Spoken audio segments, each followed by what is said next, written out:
이 시간에 우리 하나님의 말씀 교독합니다. 하나님의 말씀은 열왕기하 16장 1절에서 9절입니다. 열왕기하 16장 1절에서 9절입니다.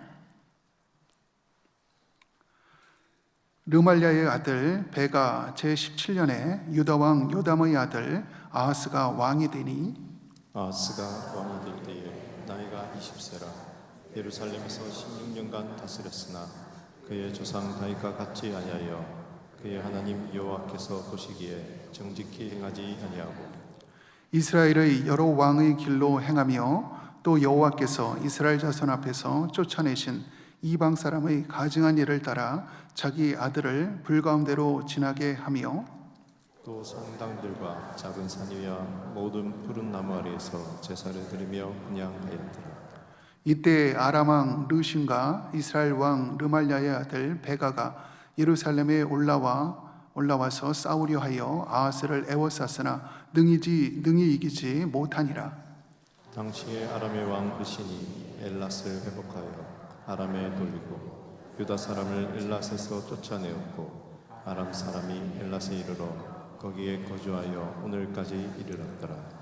아하스가 아스로 왕 디글랏 빌레셀에게 사자를 보내 이르되 나는 왕의 신복이요 왕의 아들이라. 이제 아람 왕과 이스라엘 왕이 나를 치니 청하건대 올라와 그 손에서 나를 구원하소서 하고, 같이 읽겠습니다. 아하스가 그 아들 그 국간에 있는 은금을 내어다가 아수르 왕에게 예물로 보내더니, 같이 읽겠습니다. 아수르 왕이 그 청을 듣고 곧 올라와서 담액색을 쳐서 점령하여 그 백성을 사로잡아 기르러 또 르신을 죽였더라. 아멘. 이 시간에 박성근 담임 목사님 나오셔서 귀한 말씀 전해주시겠습니다.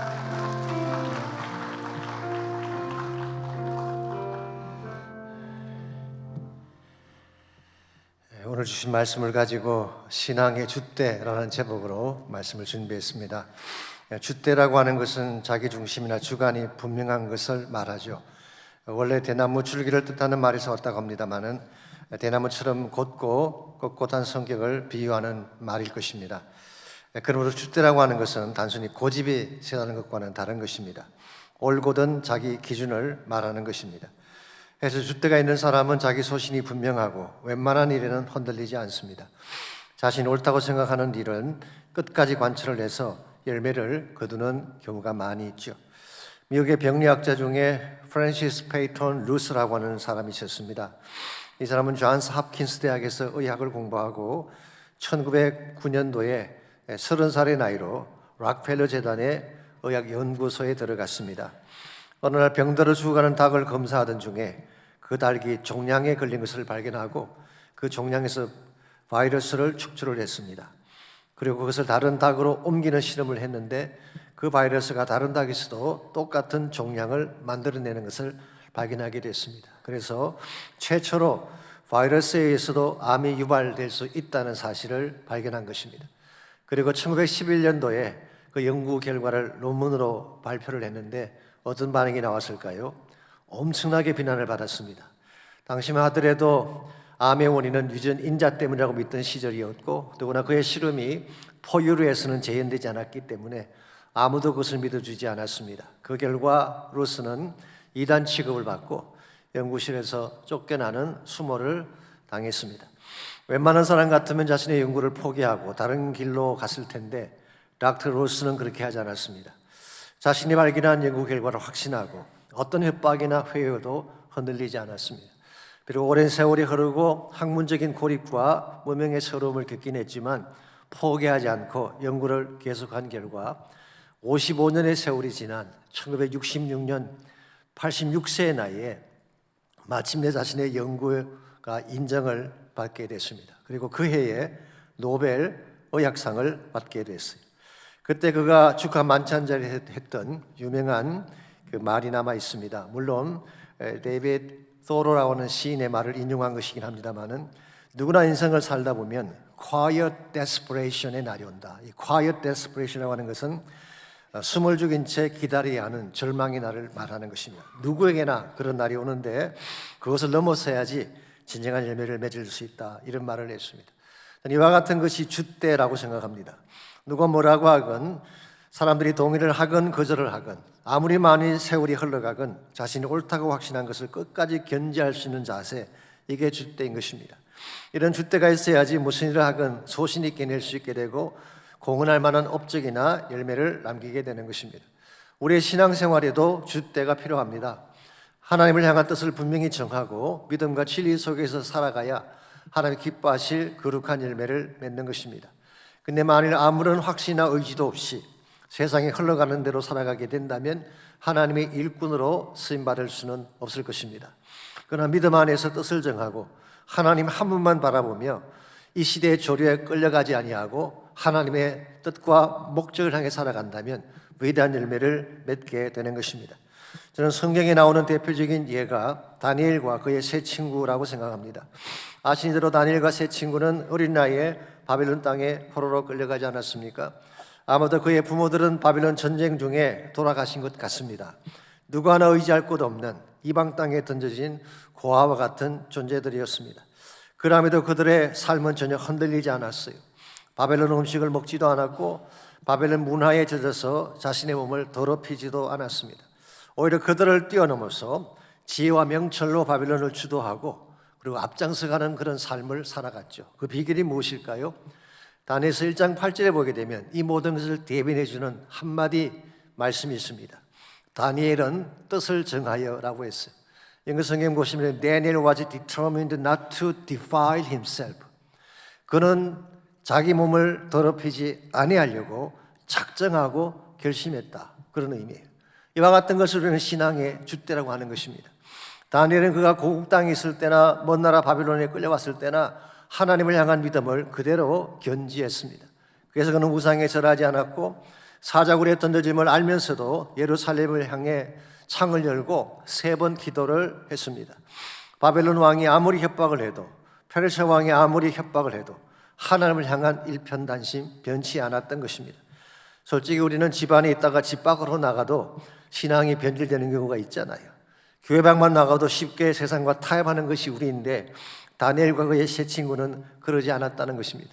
나라가 바뀌고 먼 나라로 이제음에도 불구하고 변함없이 동질적인 신앙을 견지했다는 것, 대단히 위대한 신앙이죠. 사실 이것이 그들을 이국 땅에서 승리하게 만든 비결입니다. 포로로 끌려갔지만 오히려 그 나라의 총리가 되고 국왕이 되어서 바벨론 왕의 무릎을 꿇게 했던 사실을 성경에 기록하고 있지 않습니까? 믿음의 줏대가 분명하면 하나님의 뜻을 행할 수 있기 때문에 하나님이 그런 역사를 부어주시는 것입니다. 오늘날도 마찬가지입니다. 하나님 바람에 흔들리는 갈대처럼 신앙의 지조 없이 사는 자를 통해 일하지 않습니다. 하나님을 향하여 뜻을 정하고 오직 하나님 한 분만 바라보며 달려가는 자에게 지혜도 주시고 명철도 주시고 하나님 나라 비전도 볼 수 있는 눈을 열어주시는 것입니다. 그러므로 세상이 흔들린다고 해서 세상 따라 같이 흔들리게 되면 하나님의 뜻을 이룰 수가 없는 것입니다. 아무리 세상이 급변하고 편리해져도 그것에 속아 하나님을 떠나지 않고 다니엘의 세 친구처럼 하나님을 향해 뜻을 정하고 그 목적을 향해 바르게 달려나가면 하나님이 기뻐하시는 좋은 열매를 맺을 수가 있는 것입니다. 우리가 어떻게 하면 급변하는 세상 속에 살고 있지만 신앙의 줏대를 분명히 함으로써 하나님의 뜻을 행하고 하나님이 기뻐하는 열매를 맺으며 살아갈 수 있을지 오늘 같이 봉독한 본문을 중심으로 이것을 함께 정리해 보려고 합니다. 오늘 같이 읽은 본문에 보시면 신앙의 줏대를 갖지 못했기 때문에 몰락을 향해 달려갔던 유다 왕의 스토리가 기록되어 있습니다. 이 왕의 이름은 아하스라고 하는 왕입니다. 1절과 2절을 보시면 그의 배경과 치적이 간략하게 소개가 되어 있습니다. 먼저 1절입니다. 르말라의 아들 베가 제17년에 유다의 왕 요담의 아들 아하스가 왕이 되니, 일반적으로 유다 왕을 소개할 때는요 어머니 이름을 함께 소개를 합니다. 그런데 아하스의 케이스는 어머니 이름이 빠져 있습니다. 유다 역사상 그 유다 왕들 중에 딱 2명만 어머니 이름이 소개가 되지 않았어요. 그 중에 한 사람이 여호람입니다.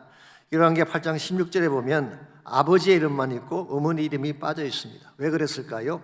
그의 어머니가 아달랴였기 때문에 그런 것입니다. 기억나시나요? 아달랴 이스벨의 딸이었죠. 폭군이 되어서 유다 왕조 씨를 말리려고 했던 사악한 자가 아달랴였습니다. 그런 인물이었기 때문에 이름을 뺀 것이죠. 그리고 또 한 명이 오늘 본문에 기록된 아하스의 케이스입니다. 왜 그랬을까요? 많은 성경학자들은 이렇게 짐작하고 있습니다. 아마도 그의 어머니가 바알을 끌어들였기 때문이 아닐까. 자, 아달랴도 바알 숭배자였는데 아하스의 어머니도 그런 역할을 했다는 것입니다. 만약 이것이 사실이라면 아하스의 영성에 좋지 않은 영향을 끼쳤을 가능성이 많을 것입니다. 그래서인지 모르지만 2절을 보시면 아하스에 대한 전반적인 평가가 이렇게 요약이 되어 있습니다. 아하스가 왕이 될 때에 나이가 20세라 예루살렘에서 16년간 다스렸으나 그의 조상 다윗과 같이 아니하여 그의 하나님 여호와께서 보시기에 정직히 행하지 아니했다고 했어요. 그의 생애 전체를 요약하기를 다윗처럼 살지 못했고 하나님 보실 때 바르지 못했다, 그렇게 평가를 내립니다. 3절과 4절을 보시면 그가 행했던 악한 행적이 좀 더 구체적으로 나열이 되어 있습니다. 먼저 3절, 이스라엘의 여러 왕의 길로 행하며 또 여호와께서 이스라엘 자손 앞에서 쫓아내신 이방 사람의 가정한 일을 따라 자기 아들을 불 가운데로 지나가게 했다. 여기 보시면은 아하스는 유다 왕임에도 불구하고 북왕국 이스라엘 왕의 길로 행했다고 기록이 되어 있습니다. 이 말의 뜻은 금송아지 우상을 섬기고 바알을 숭배했다는 뜻입니다. 북왕국이 망한 이유가 바알 숭배 때문인데 아하스도 바알을 끌어들인 것입니다. 여기서 멈추지 않고 자기 아들을 불 가운데 지나가게 했다. 이 몰록의 제사를 말합니다. 자식을 제물로 바치는 제사, 하나님께서 가장 혐오하시는 것인데 아하스는 이것을 행한 것입니다. 역대하 28장 3절에 보게 되면 아하스가 흰놈의 아들 골짜기에서 분향하고 자식을 불에 태워 바쳤다는 기록이 있습니다. 흰놈의 아들 골짜기는 예루살렘 남단에 있는 깊은 계곡을 말하죠. 이것은 원래 쓰레기 소각장이었습니다. 그래서 종일 검은 연기가 나고 악취와 불꽃이 타오르는 곳, 그래서 이곳에 가서 아이를 불러 태웠다고 할 때 얼마나 그 장소가 더럽고 가증한 장소였겠습니까? 그래서 헬라말로 지옥을 게헨나라고 합니다. 게헨나. 이 게헨나라는 단어는 히브리 말 게흰놈에서 온 것입니다. 게흰놈이 무슨 뜻일까요?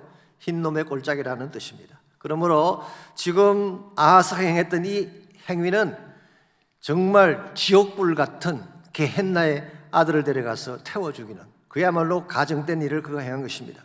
여기서 멈추지 않고 4절을 보시면은 또 산당들과 작은 산 위와 모든 푸른 나무 아래에서 제사를 드리며 분향하였더라고 했어요. 이것은 가나안 사람들의 제사를 말하는 것입니다. 음행과 음란이 있는 제사, 이걸 아하스가 드렸대요. 요약하면 이런 것입니다. 아하스라는 사람은 그 당시 주변의 이방인들이 섬기던 모든 종교를 다 끌어온 것입니다. 마치 종교의 백화점 같다고나 할까요? 모든 종교를 다 유다에 가져오게 했어요. 우리는 이것을 혼합주의라고 부릅니다. 오늘날의 텀으로 소개하면 종교다원주의, 그렇게 부를 수 있는 것입니다. 종교다원주의가 어떤 것인가요? 하나님께로 가는 길이 왜 하나뿐이냐는 것입니다. 이 종교도 수용하고 저 종교도 수용하고 다 함께 가야 인류가 하나가 되고 세상이 더 아름다워지지 않겠는가. 그래서 스님과 캐톨릭 신부와 개신교 목사님이 함께 모여 기도도 하고 책도 출간하고 이와 같은 것을 통큰 신앙이라고 한국에서는 보도한 적이 있습니다. 여러분과 이와 같은 길이 바른 길일까요? 이 종교도 좋고 저 종교도 좋고 어떤 종교든 다 혼합시키자, 이건 결코 바른 선택일 수가 없습니다. 그런데 오늘 본문에 보게 되면 아하스가 바로 이와 같은 종교 혼합주의를 선택한 것입니다. 야훼 하나님만을 섬겨야 될 유다 왕이 왜 이와 같이 혼합주의를 택하게 된 것일까요? 여러 가지 많은 다양한 이론들이 있습니다. 첫 번째 이론은 이것입니다. 어머니 영향 때문이다라는 이론이 있어요. 말씀드린 것처럼 아하스 어머니가 바알 숭배자였다면 maybe 그 영향으로 이런 일을 했을 가능성은 있죠. 두 번째 이론은 이것입니다. 유대인들의 전성에 의하면 아하스가 왕으로 취임하던 날 바닥에 넘어져서 머리를 다쳤대요. 그래서 머리에 데미지가 나서 헷가다 가는 바람에 그런 바른 판단력을 잃어버리고 이런 일을 자행했다. 가능하긴 하겠지만 추측에 불과한 것입니다. 보다 더 타당한 설명은 이것입니다. 주변 국가들의 정세 때문이라고 보는 것입니다. 그 당시 주변의 국가들은 모두 이방신을 섬기고 있었습니다. 그런데 유다만 야훼 신앙을 고집하게 된다면 왕따를 당하지 않겠습니까? 모든 교류가 다 끊어지게 되면 유다가 생존하는 것이 쉽지 않을 것입니다. 그래서 이방의 신앙도 받아들이고 그들의 문화도 수용해야 서바이브 할 수 있다는 생각, 더구나 신흥제국인 아수르가 등장하고 있기 때문에 그들의 눈에 벗어나지 않으려면 이방 종교를 수용할 수밖에 없었다는 것입니다. 이것을 우리는 소위 영적 처세술이라고 부를 것입니다. 하나님만 믿으면 손해를 보니까, 세상으로 고립되니까 적당한 선에서 타협도 하고 수용도 하자는 것입니다. 그래서 금송아지도 받아들이고 동성애도 받아들이고 마리화나도 합법화시키고 이와 같이 해서 서로 통합을 이루어가는 것, 이렇게 하는 것이 바로 오늘 본문에서 아하스가 선택했던 방향성이었어요. 여러분 생각이 선택이 옳다고 생각하십니까? 이렇게 살면 더 잘 살게 될까요?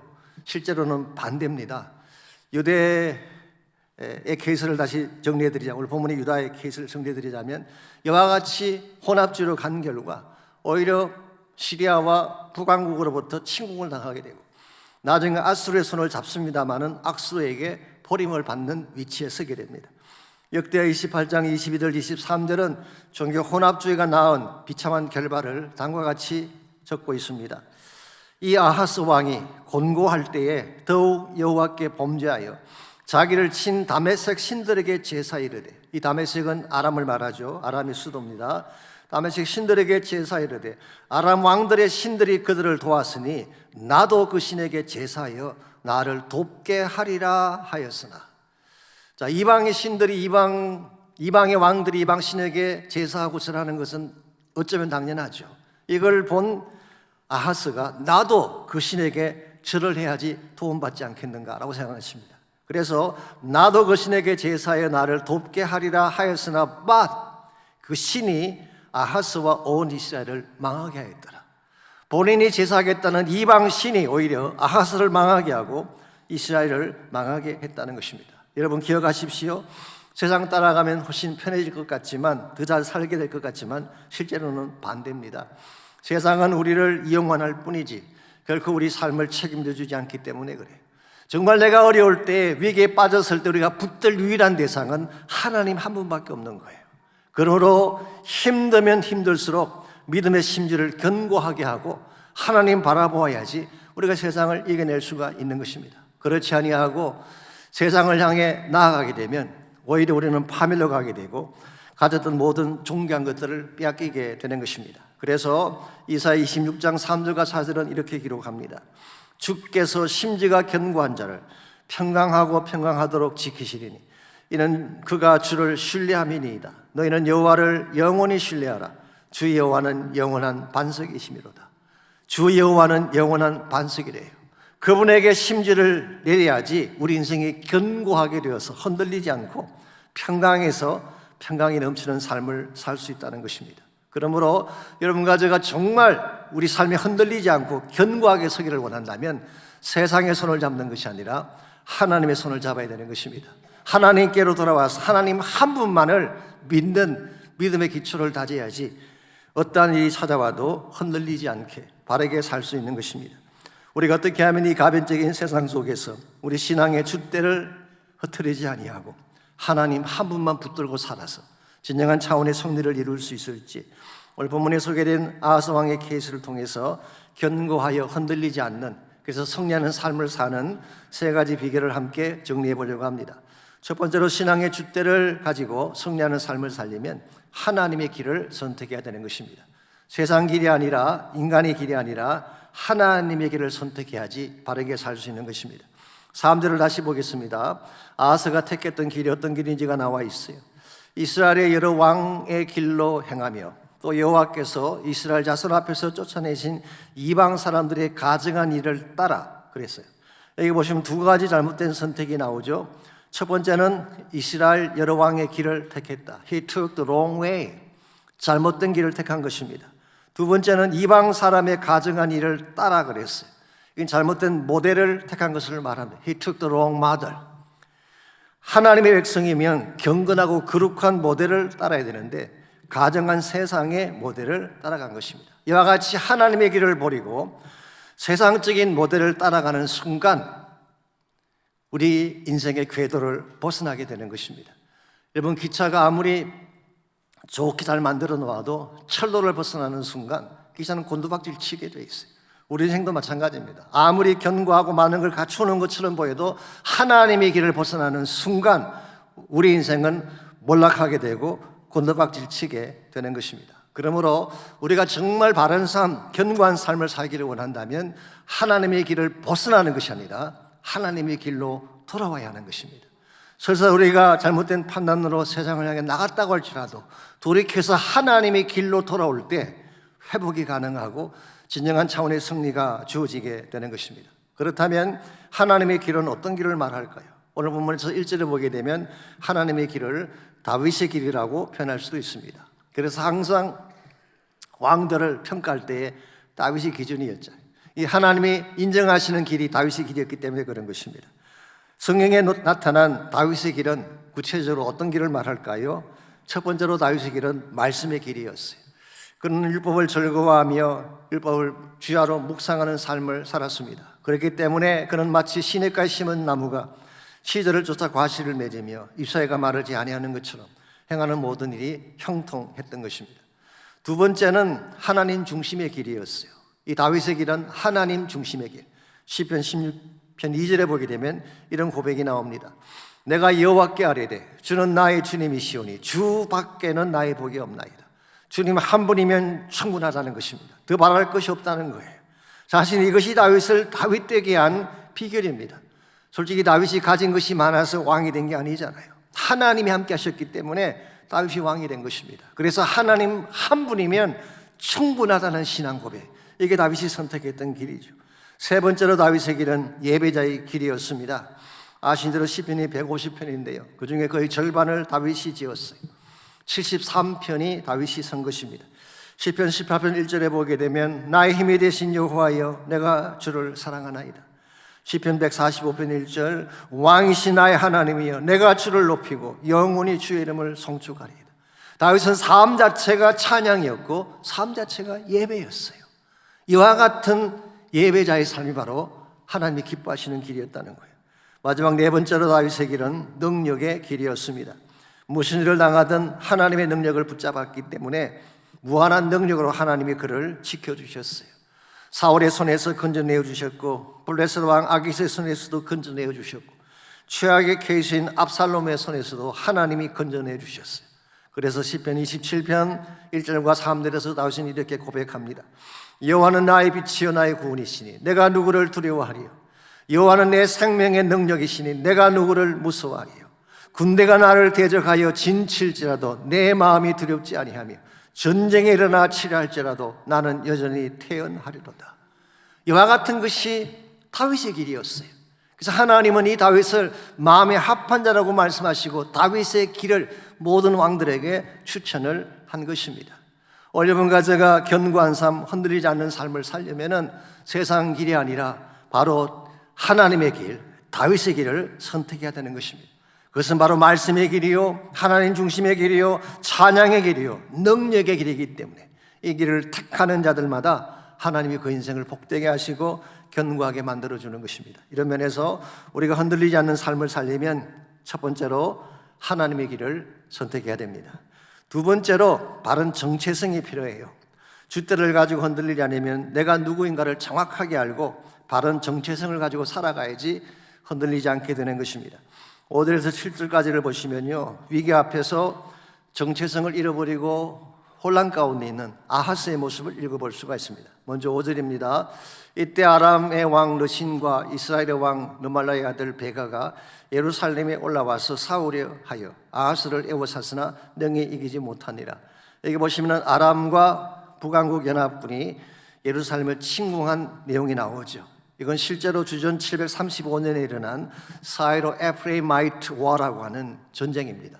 그래서 시리아 군대와 에브라임의 군대, 즉 북왕국이죠, 연합군을 이루고 예루살렘을 침공한 것입니다. 그런데 이기지 못했다고 했죠. 이 말은 승리하지 못했다는 뜻이라기보다는 아직 정복하지 못했다 그런 뜻입니다. 그럼에도 불구하고 이 전쟁으로 말미암은 피해는 심각했습니다. 6절에 그 내용이 나와 있어요. 당시 아람의 왕 르신이 엘랏을 회복하여 아람에 돌리고 유다 사람을 엘랏에서 쫓아내었고 아람 사람이 엘랏에 이르러 거기에 거주하여 오늘까지 이르렀더라. 이와 같이 땅들을 빼앗기고 성을 빼앗기는 이 상황 앞에서 아하스가 취한 행동이 어떤 것인지 아십니까? 7절을 보십시오. 기가 막힌 선택을 합니다. 아하스가 아스루 왕 디글랏 빌레셋에게 사자를 보내 이르되 나는 왕의 신복이요 왕의 아들이라 이제 아람 왕과 이스라엘 왕이 나를 친히 청하건대 올라와 그 손에서 나를 구원해 주십시오. 아스로 왕에게 사자를 보내서 I am your servant, I am your son. 나는 당신의 신하입니다. 당신의 아들입니다. 라고 고백을 하고 구원해 달라고 간청한 것입니다. 여러분, 이것이 하나님을 섬기는 유다 왕이 할 고백인가요? 우리는 여기서 영적 정체성을 상실해버린 아하스 왕의 잘못된 모습을 읽어볼 수가 있습니다. 아무리 힘들어도 하나님의 자녀가 이렇게 비굴해지면 승리할 수가 없는 거예요. 하나님 백성은 하나님 백성답게 살 때에 그때 하나님이 우리를 도와주시고 바른 길로 가게 되는 것입니다. 이런 면에서 내가 누구인가를 아는 것 굉장히 중요해요. 우리가 예수님 믿는 순간 우리 모두에게는 새로운 아이덴티티, 새로운 정체성이 부여된 것입니다. 저는 두 가지를 생각하는데요. 첫 번째가 자녀됨의 정체성이에요. 예수님을 나의 구원자로 영접하는 순간 여러분과 저는 하나님의 자녀가 되는 권세를 갖게 되죠. 이건 대단히 존귀한 자가 되었음을 말하는 것입니다. 사실 우리 모두에게는 하나님의 형상이 있었는데 원래 창조할 때부터 죄악으로 다 깨지고 말았죠. 그런데 주님을 영접하는 순간 우리 안에 그리스도의 형상이 다시 새겨진 거예요. 그래서 우리는 존귀한 존재가 된 것입니다. 그러므로 우리의 외모나 가진 소유에 아무 상관없이 우리는 이미 존귀한 자가 된 거예요. 우리 가끔 자매님들이 외모에 신경을 씁니다마는 사실 꼭 그렇게 안 하셔도 이미 아름답습니다. 이미 존귀하신 분들이에요. 우리 안에는 그리스도의 형상이 새겨져 있기 때문에. 패션 디자이너인 코코 샤넬이라는 분이 있죠. 이 사람 이런 말을 한 적이 있대요. 20살의 얼굴은 자연의 선물이고 50살의 얼굴은 당신의 공적이다. 마음이 와닿지 않나요? 20살의 얼굴은 자연 그대로 아름다운 얼굴이지만 나이가 들어가면 좀 꾸며야 된다. 그런 의도로 그런 말을 한 것 같습니다. 세상 사람들의 케이스는 maybe 그 말이 맞는지 모르겠어요. 나이가 들어가면 자꾸 외모를 꾸미고 꾸며야지 존귀하게 되는 것처럼 느껴질 것입니다. 그런데 그리스도는 그렇게 할 필요 없습니다. 이미 우리 안에 그리스도의 형상이 새겨져 있기 때문에, 이미 아름다운 존재이기 때문에 세상과 비교할 필요가 없는 거예요. 오늘 여러분과 제가 세상과 비교하면서 불필요한 열등감에 사로잡히기도 하고 본인도 상관없이 낙심할 때가 있는데 그럴 필요가 없어요. 여러분은 이미 존귀한 존재인 줄 믿습니다. 아름다운 분들이에요. 귀한 분들이에요. 나의 정체성을 발견하는 것 중요해요. 두 번째 정체성은 하나님 나라 백성됨의 정체성입니다. 이것은 우리의 역할과 책임에 대한 정체성을 의미하는 것입니다. 이걸 분명하게 해야지 우리 삶의 열매가 건강해지는 것입니다. 예수님은 산상수훈에서 우리를 이 세상의 소금이요 빛이라고 말씀해 주셨어요.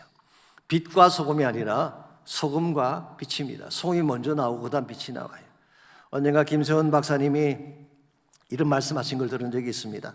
이 순서를 뒤집어 놓은 것이 오늘 한국교회의 문제다, 그런 말씀하셨어요. 소금이 먼저 돼야지 빛도 발할 수가 있는데 한국교회는 소금은 되지 않은 채 광만 내려고 하니까 문제가 아니냐. 허영심이 너무 많다는 거예요. 허세가 너무 많다는 거예요. 외적인 규모 자랑에 너무 많이 치우쳐져 있다는 지적을 하신 것입니다. 여러분과 저는 이 땅에 소금이 돼야 돼요. 그래야 이 세상에 희망이 있는 것입니다.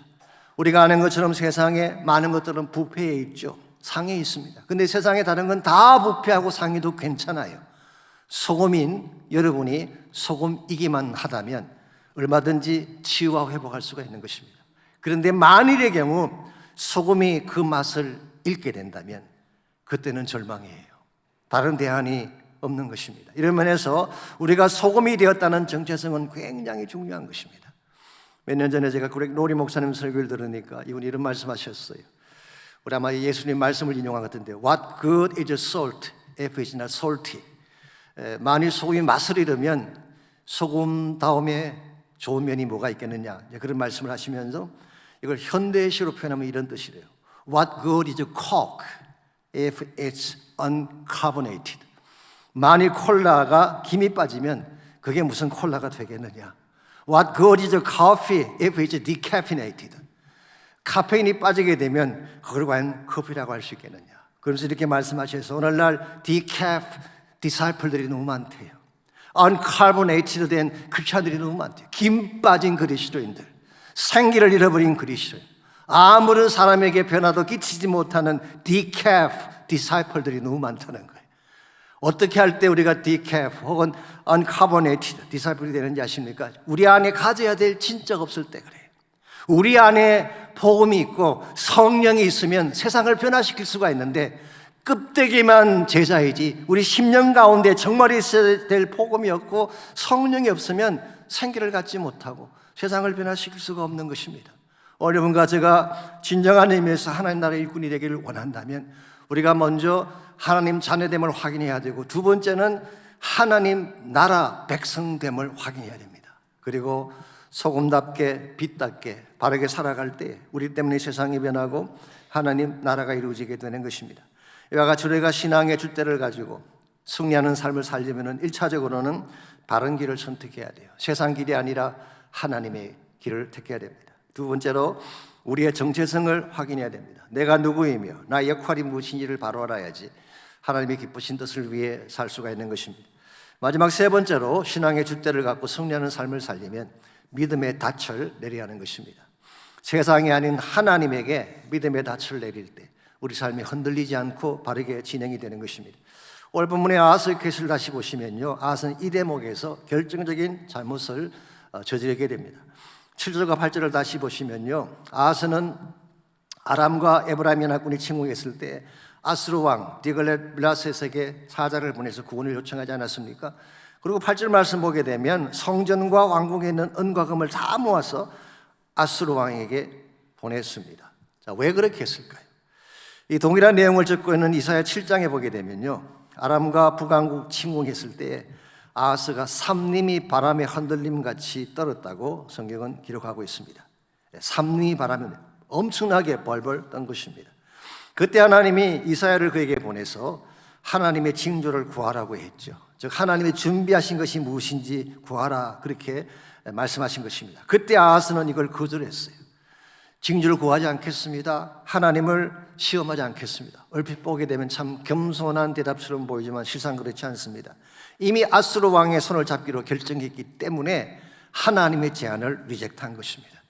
눈에 보이지 않는 하나님보다 눈에 보이는 막강한 군사력을 가진 아수르 왕을 붙잡는 것이 내가 생존할 수 있는 더 좋은 길이다라고 생각을 하고 하나님의 제안을 리젝트하고 아수르 왕의 손을 잡은 것입니다. 자, 그랬는데 과연 아수르 왕이 유다의 구원자가 되었을까요? 결코 그렇지 않습니다. 이용만 할 뿐이었어요.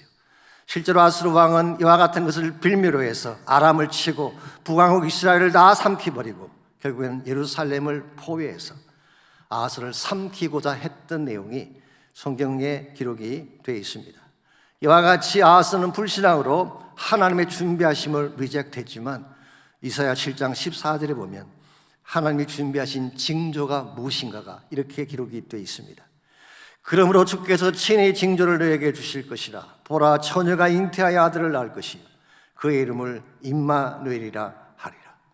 여러분, 이 말씀 역사적으로는 아하스 시대 그들의 위기를 다룬 말씀처럼 보이지만 궁극적 성취는 마태복음 1장 28절 말씀에 하면은 장차 동정녀의 몸에서 탄생하실 예수 그리스도를 말씀하신 것입니다.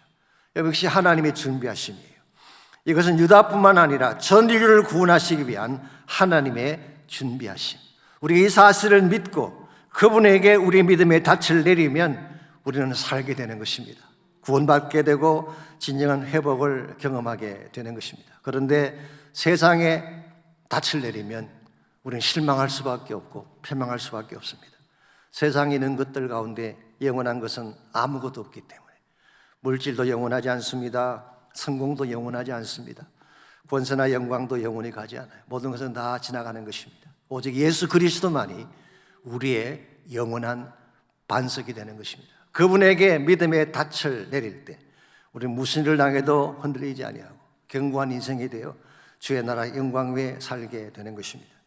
언젠가 제가 신앙 잡지에서 콜비스 차펄이라는 감리교 목사님이 쓰신 실화 간증 하나를 읽은 적이 있습니다. 그분 교회에 교인 두 사람이 계셨는데 똑같은 징수의 병을 앓게 됐어요. 병원을 찾아가서 진단을 받았더니 불행하게도 두 사람 다 치료가 불가능한 병이라고 하는 진단이 나왔습니다. 이 사실을 알게 된 한 사람은 그날 자기 사무실로 돌아와서 스스로 머리에 권총을 쏘아서 자살하고 말았어요. 더 이상 희망이 없는데 살아서 뭐 하냐는 것이죠. 그런데 또 한 사람은 자매였는데요, 이분의 생각은 달랐습니다. 민수기 17장에 보게 되면 아론의 지팡이에서 살구꽃이 피었다는 기록이 나오죠. 마른 지팡이에서 꽃을 피게 하시는가 하나님, 내 육신의 질병인들 못 고치겠는가? 비록 나의 몸은 죽은 것처럼 말라 있지만 하나님이 함께 하시면 나의 몸에서도 생명의 꽃이 필 수 있다라고 그는 믿고 하나님께 나가서 기도하기 시작했습니다. 그리고 낮에는 다운타운에 있는 홈리스를 찾아가서 전도하고 사랑으로 그들을 돌보며 섬겼습니다. 어떻게 될까요? 뭐 짐작하시는 대로입니다. 몸이 악화되어 가는 것이 아니라 점점 회복되는 것입니다. 곧 죽는다고 의사가 진단했는데 돌아가시지 않고 오랜 동안 사시면서 주님의 사역을 잘 감당하시다가 하나님 부르심 받고 천국에 가셨다고 합니다. 자, 무엇이 차이를 만들었을까요? 똑같은 질병을 진단받았는데, 둘 다 죽음의 질병을 진단받았는데, 한 사람은 자결로 끝이 나고 또 한 사람은 좋은 열매를 맺으며 살게 됐어요. 무엇이 그 차이를 만들었을까요? 어디에 닻을 내리는가, 그 차이를 만든 것입니다. 나 자신에게 닻을 내리게 되면, 이 닻을 세상에 내리게 되면 우리는 혼란과 절망 가운데 죽을 수밖에 없습니다. 그런데 살아계신 하나님에게 믿음의 닻을 내리게 되면 하나님의 생명력이 우리를 살게 하시는 것입니다. 우리 가운데 완벽한 사람 아무도 없습니다. 다 연약해요. 환경이 항상 좋을 수는 없습니다. 좋은 날도 있지만 나쁜 날도 있습니다. 환경이 변하든 우리에게 주신 삶의 정황이 변하든 it doesn't matter. 만일 여러분과 제가 믿음의 닻을 하나님께 내리기만 한다면 무슨 일이 일어나도 우리는 흔들리지 않는 것입니다. 인생의 파도가 찾아오고 그친 바람이 불어와도 하나님께 닻을 내린 인생, 절대로 흔들리거나 무너지지 않습니다. 이것이 여러분과 제가 무슨 일을 당하든 은혜의 보좌 앞에 나아가 기도해야 되는 이유입니다. 우리 힘만으로 감당할 수 없는 문제가 찾아올 때가 있잖아요. 내가 아무리 노력하고 애를 써도 나의 능력으로 해결할 수 없는 난제가 우리 앞에 찾아올 때가 있잖아요. 그때 필요한 게 뭘까요? 전능하신 하나님을 붙잡는 것입니다. 세상을 붙잡지 마십시오. 세상과 손잡지 말고 나의 생명이 되시며 능력의 원천자이신 하나님의 손을 붙잡게 되면 하나님이 우리를 살게 하십니다. 오직 예수님 안에만 소망이 있습니다. 그분만이 나의 빛이 되시고 나의 힘이 되시고 나의 노래가 되시기 때문에 그분은 환난 중에 나를 도우시는 하나님이십니다. 그분은 견고한 반석이 되셔서 내 모든 삶을 지켜주시는 보호자가 되십니다. In Christ alone my hope is found. 예수 안에 소망이 있습니다. 우리 찬양 함께 부르고 우리 기도하는 시간 가지면 좋겠습니다. 예수 안에 소망 있네. 내 빛과 나의 노래 환난 중에 도우시는 주 나의 견고한 반석 그 신사랑 그 신평화 두려움에서 날 건지네 내 위로자 내 모든 것 주 사랑 안에서 살리라 완전하신 하나님이 우리와 같이 되셨네 주 사랑과 그 공의로 세상을 구원하셔 우리 다 일어나서 찬양하겠습니다. 십자가에 주 달리사 그 진노를 거두셨네 내 모든 죄 담당하신 주 내 안에 살리라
다시 한번 고백합니다. 떠난 안서 예수님 그 외에